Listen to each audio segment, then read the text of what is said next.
Ang nangyari hindi pagpapansinan ni na Sunshine Cesar Juliana ay siyang eksena ring na magkita sina Ara at Jo Marie Iliana. Ako siya, nakita niya ako, wala lang, parang dead man sa earth. Si Ara Mina nang manalong Best Supporting Actress para sa pelikulang Minsan Pa, inaasahang pagbanggit ni Jo Marie na naging leading man niya ay hindi nangyari. Tense ako di ba siningit ko lang sa pag-present ko. So, hindi, actually, nung nagme-mention ako, nung mga dapat kong pasalamatan, hindi ko siya nakikita. Tapos after ko mag-mention, nung in-announce na yung best picture, nandun na ako sa center stage, tsaka ako siya nakita. Ano kaya ang naramdaman ni Jo Marie na hindi rin umakyat kahit nanalong best picture ang pelikula nila sa pangyayaring ito? I don't know. I really don't know. Kasi hindi ko na alam kung anong nararamdaman niya ngayon dahil I don't know him anymore. Wow, Ladies and gentlemen, kasama natin, pero nasa Tagaytay siya via phone patch, Miss Ara Mina. Ara, how are you? Hi. Totoo ba yun? You don't know him anymore? Ha? Eh, siyempre, hindi naman na kami nag-uusap, so hindi ko na alam ang mga nangyayari sa buhay-buhay niya. So, and hindi ko na talaga siya kilala ngayon. Ara, ba't ka natatawa? Hindi, gusto muna kita i-congratulate at nanalo ka ng Best Supporting Actress sa Minsan Pa. Pero, bakit kaya nasa supporting role lang ang pagkapanalo sa'yo or pagka-nominate sa'yo? Hindi, kasi, di ba sinabi ko naman before, movie to ni Jom. Yeah. So, sinuportahan ko lang siya dito talaga sa pelikula.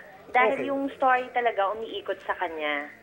So, hindi talaga ganun 100% ang role ko dito. So, yun yung time na nahilo si Jo Marie dahil paikot-ikot lang sa kanya? Ha? Paikot-ikot lang sa kanya kaya nahilo siya? Ganon. Hindi, marami kaming involved na babae dito sa movie. Talaga? Yeah. Parang real life, ha? Oo nga, di ba? Ikaw talaga, joke lang. Totoo ba? Nag-deadman kayo? Hindi kasi, kagabi?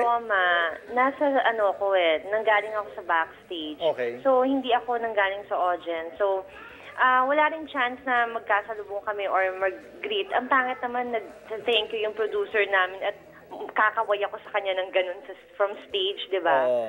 Di ba? Yun. Pero nakita mo lang siya na nasa stage ka na? Ha? Nakita mo lang siya? Nakita ko. Oo. Nakita ko naman siya. Pero magkaibigan pa rin kayo ni Jo Marie? Well, oo naman. Pero hindi lang talaga yung talagang may communication ngayon. So, so ibig sabihin, matagal na rin kayo hindi nag-uusap ni John? Matagal na. I think ang last text namin, January pa. Ang tagal na noon? Last month? Ang mga first week of January siguro. Nabalitaan mo ba yung nag-uusap si Jo Marie at si Amanda Griffin? Nabalitaan? Saan? Kasi naliligaw si Amanda Griffin. Naliligaw si Amanda Griffin one time at naghanap siya ng direksyon. Tinulungan daw siya ni Jo Marie. Eddie, that's good. Diba? Tama yun, di ba? Oo, everybody should just... maganda yun, nagtutulungan sila. And everybody should just move on, di ba? Oo naman. Parang ikaw, nag-move on ka na, di ba? Yeah, oo. Siyempre, kailangan naman i-accept natin lahat ng nangyayari sa buhay natin. At hindi naman tayo bibigyan ni Lord ng mga bagay na hindi natin kakayanin. Totoo yan. Alam mo, Ara, ang swerte-swerte mo. Bakit? Kasi 18 daw yung nanliligaw sa'yo. Ha? 18 ba? Hindi, totoo ba? Ganun karami? Hindi, kasi paano ba nag-start yan? Basta may nagtanong sa akin, sino yung mga, meet ko, ganyan.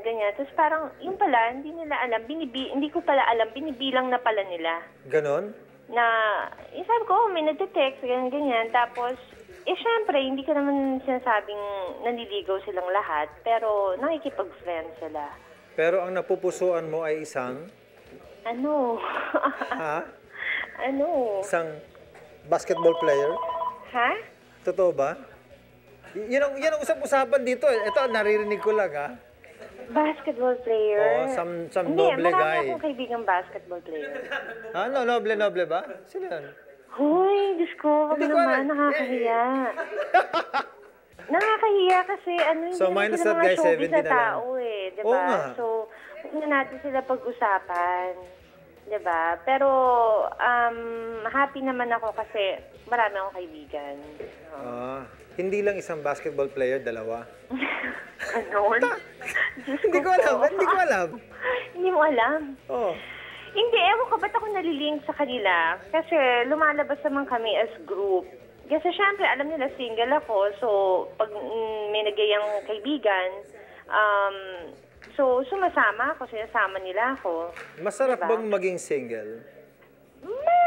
Masarap in a way dahil marami ka nami-meet. Pero syempre, hahanapin mo pa rin yung nakasanayan mo.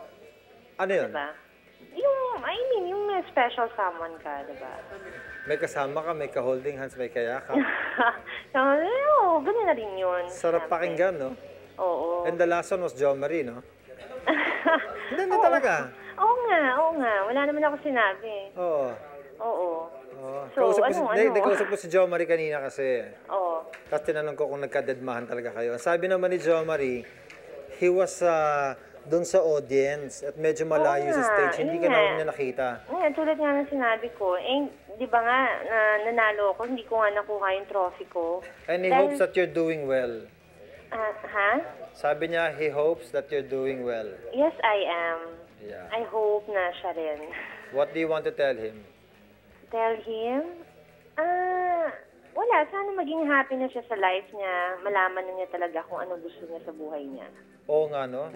Sana magising siya one day at sabihin niyang, ikaw pa rin ang gusto niya. Ganon. Hindi, basta I wish him all the best. Kumbaga, siyempre hindi naman natin yun, may pinagsamahan kami, minahal ko yung tao. So, darating din naman time talaga na, kunwari kung kailangan niya ng tulong, if you need someone, I'm just here. Pero, siguro hanggang doon na lang. Okay. Mabuti pang ganun na lang, no? Oo, kasi... Less complicated ang buhay. Oo, tsaka mas parang tahimik, di ba? Kasi nung kami, parang ang daming masyadong nakikialam. Ako, siyempre, ganun talaga pag mga sikat, di ba? Maraming gusto makialam, maraming gusto makisawsaw. Diba? Well, siguro, may purpose naman si Lord kung bakit nangyari sa amin to. And sana maging happy siya and yung family niya maging happy. And kung sino man ang magiging mahal niya sa buhay, maging happy sila pareho. Well, Ara, I'd like to congratulate you for winning a Best Supporting Actress last night. Thank you. And, sa mga darating pang awards night, sana manalo ka, manominate ka pa. Sana. And salamat ulit sa Empress. And thank you kay Dr. Vicky Bello, Dickies. And Of course. Si Don, Motiverting Manager ko, hindi ko napasalamatan. And may PRO, Leo Bukas. Sobrang ninenervyos siya dahil syempre, nasa kabila siya, di ba? Hindi naman siya sa Empress. So, and happy kami. And at saka gusto ko lang i-plug na yung Osteria, Italian, mag-open na kami ng lunch starting Monday. And sobrang happy ako kasi ang dami-daming tao kagabi. Simula nung nag-open kami, and yun, sobrang successful yung restaurant. Sana bisitahin nyo, kasi bar na siya sa gabi. One of these days, pupunta kami dyan, kakain kami nila Joey, nila Pia, nila Paolo. Okay.